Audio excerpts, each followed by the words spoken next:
में 11 अप्रैल 2022 को कायम होने वाली नून लीग की इत्तेहादी हुकूमत आज खत्म हो रही है। वजीर आजम शहबाज शरीफ ने आज कौमी असम्बली में अलविदाई खिताब करते हुए ऐलान कर दिया है कि मैं आज सदर मुमलिकत को असम्बली तहलील करने की समरी भेज दूंगा और निगरां वजीर आजम के नाम पर मुशावरत के लिए कल अपोजिशन लीडर राजा रियाज से मुलाकात करूंगा। जबकि अपोजिशन लीडर राजा रियाज ने जी से बात करते हुए कहा है कि किसी किस्म का डेडलॉक नहीं है, 3 दिन का वक्त है, कोशिश करेंगे कि वजीर आजम और मैं किसी एक नाम पर मुत्तफिक हो जाएं। कौमी असम्बली आज तहलील हो रही है और शहबाज शरीफ और राजा रियाज अगर असेंबली टूटने के 3 दिन के अंदर निगरां वजीर आजम के लिए किसी एक नाम पर मुत्तफिक ना हुए तो मामला पार्लिमानी कमेटी में जाएगा, जिसके पास भी मजीद 3 दिन होंगे और इत्तफाक़ी राय ना होने की सूरत में फैसला इलेक्शन कमीशन करेगा, जिसके पास 2 दिन होंगे। यानी ये सारा अमल ज़्यादा से ज़्यादा 8 दिन में मुकम्मल हो जाएगा। यानी शहबाज शरीफ असेंबलियों की तहलील के बाद भी मजीद 8 दिन वजीर आजम रह सकते हैं। शहबाज शरीफ और राजा रियाज की जानिब से निगरां वजीर आजम के लिए उम्मीदवार कौन लोग हैं, इस हवाले से कोई नाम सामने नहीं आए हैं। ताहम ज़राए के मुताबिक पीपल्स पार्टी ने साबिक चीफ जस्टिस तसद्दुक हुसैन जिलानी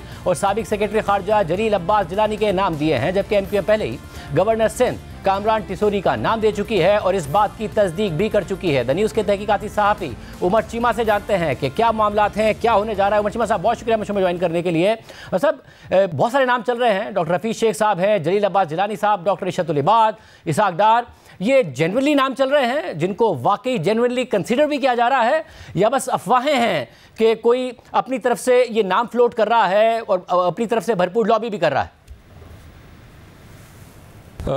शायद असल में अगर तो आप मेरे से ये पूछें कि कितने को नाम जो हैं जिनकी सिक्योरिटी क्लियरेंस हुई है तो वो दर्जनों में है। एंड आई मीन इट, यानी कि मैं आपको वैसे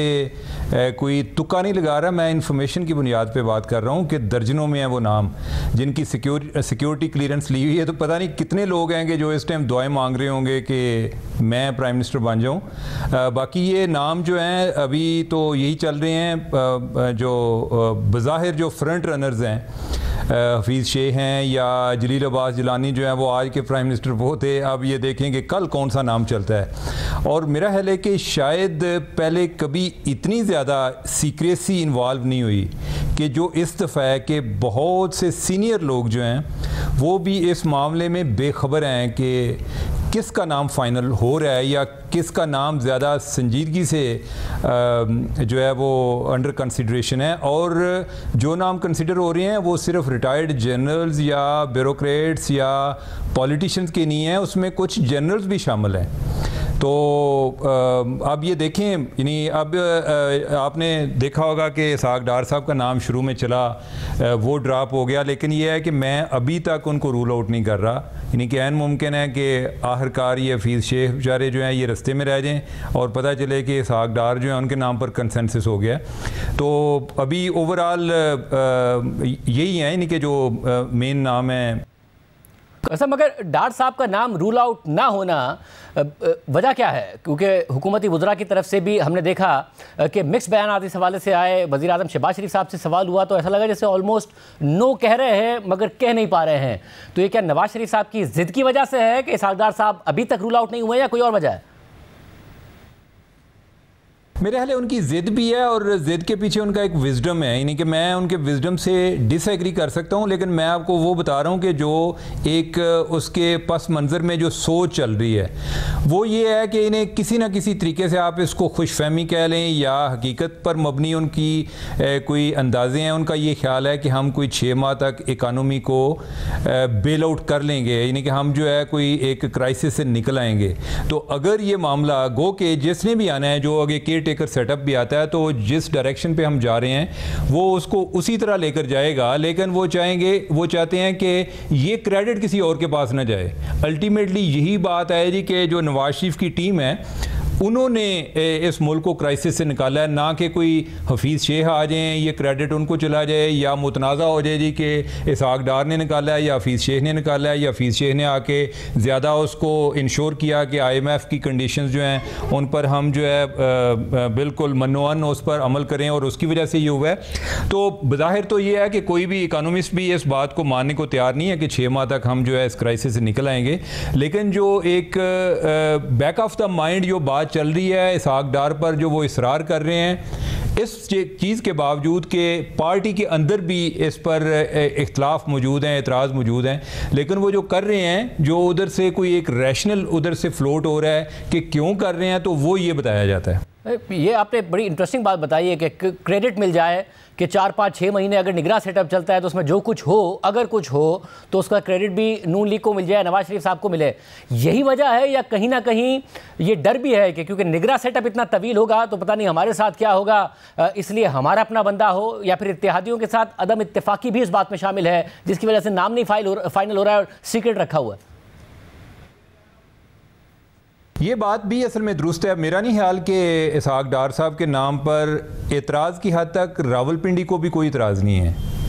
और यानी कि वो ऑन बोर्ड है, यानी कि उन्हें इस मामले में एतराज़ नहीं है। जो एतराज़ ज़्यादा आ रहा है वो इत्तेहादियों की वजह से आ रहा है, वो पार्टी के अंदर से आ रहा है। तो ये चीज़ें हैं जिसकी वजह से मेरा ख्याल है, और ये एक अहम फैक्टर है कि जिसके सबब अभी तक ये चीज़ें सीधा राज में रखी जा रही हैं या ये तूल पकड़ रही हैं। अदरवाइज़ ऐसी कोई ना तो पहले तो ये मामला होते थे जी कि कोई अपोजिशन है, जी इमरान खान अपोजिशन में है तो वो नाम पे नहीं इत्तफाक कर रहे, 3 उनकी तरफ से आने हैं, 3 इनकी तरफ से आने हैं। जिस तरह पंजाब में भी इसी तरह हुआ कि मामला आगे इलेक्शन कमीशन के पास गया, अभी वो वाली सिचुएशन भी नहीं है। तो अगर जो है आपकी अपोजिशन भी अपनी ही है, राजा रियाज साहब जो है यानी कि आपके अपने ही हैं, और कोई इस्टेब्लिशमेंट के साथ भी अभी जो गवर्नमेंट के बड़े अच्छे ताल्लुकात हैं, तो जो अभी सोच विचार चल रही है वो इसी वाले से चल रही है। और जो तहीर आ रही है उसका भी मेन सबब ये है कि अल्टीमेटली एफर्ट ये हो रही है कि किस तरीके से क्या मुमकिन है कि इसहाक डार जो हैं उनके नाम पर कंसेंसस इवॉल्व किया जा सके, या कि उस वाले से अगर कोई कानूनी कोई मसाइल आते हैं तो उसका उन चैलेंजेस को हमने किस तरह एड्रेस करना है। इसलिए भी कि आपको याद होगा कि रिसेंटली इलेक्शन कमीशन ने जो केपी की गवर्नमेंट है उनको उन्होंने डायरेक्ट किया है कि जो लोग इस टाइम कैबिनेट में ऐसे लोग हैं कि जिनका तल्लुक किसी न किसी सियासी जमात के साथ है तो आप उनको हटा दें।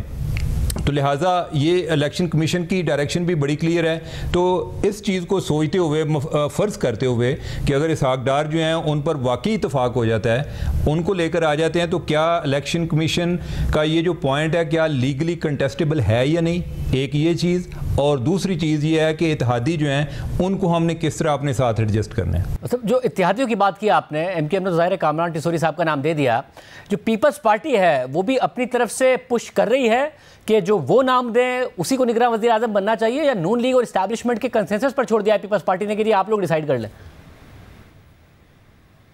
देखें, पीपल्स पार्टी के डेफिनेटली वो नाम तो पुश कर रही है, लेकिन यह है कि मेरे ख्याल को पीपल्स पार्टी का इस तरह का कोई कैंडिडेट नहीं है जिस तरह का इसहाक डार हो। यानी कि जिस तरह ये जलील अब्बास जिलानी साहब हैं, अगर आपको याद हो 2018 में भी जलील अब्बास जिलानी साहब का नाम आया था। इत्तफाक की बात है कि जो PMLN की गवर्नमेंट है उनकी तरफ से तसद्दुक जिलानी साहब का नाम आ रहा था,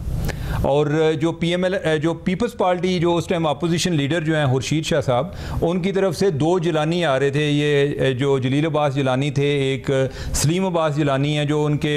भाई हैं या उनके कज़न हैं जो कि रिटायर्ड सेक्रेटरी डिफेंस हैं, तो दोनों के नाम जो हैं वो उस टाइम फ्लोट हो रहे थे। तो ये असल में पीपल्स पार्टी के कैंडिडेट हैं। ये यूसुफ रज़ा गिलानी जो है उनके भी करीब हैं, लेकिन यूसुफ रज़ा गिलानी के तो दोनों अजीज़ हैं, वो तसद्दुक जिलानी हो या ये जो जलील अब्बास जिलानी हो, वो दोनों। तो लिहाजा पीपल्स पार्टी का मेरा ख्याल है कि उस तरह का कोई कैंडिडेट नहीं है कि जो इस टाइम एक एक्टिव पॉलिटिक्स में हो, जिस तरह से इसहाक डार साहब हैं या जो कि इस टाइम मौजूदा गवर्नमेंट का हिस्सा हो। मेरा नहीं ख्याल कि उनकी तरफ से कोई ऐसा है, या यही ना हो कि फाइनली वो इस चीज़ पर अगर एग्री नहीं करते तो वो ये कहें जी कि शहबाज शरीफ साहब खुद ही कहें जी कि मुझे ही बना लें आगे कुछ 6 माह के लिए, कि पीपल्स पार्टी भी इन पर एग्री कर जाए। क्या इसकी भी कोई पॉसिबिलिटी है क्या कि शहबाज शरीफ साहब भी आगे कंटिन्यू कर लें? ये वैसे शहबाज साहब जो है ना, यानी वो ये ख्वाहिश रखते ज़रूर हैं, यानी कि वो पूरी होती है या नहीं होती ये एक अलग बात है।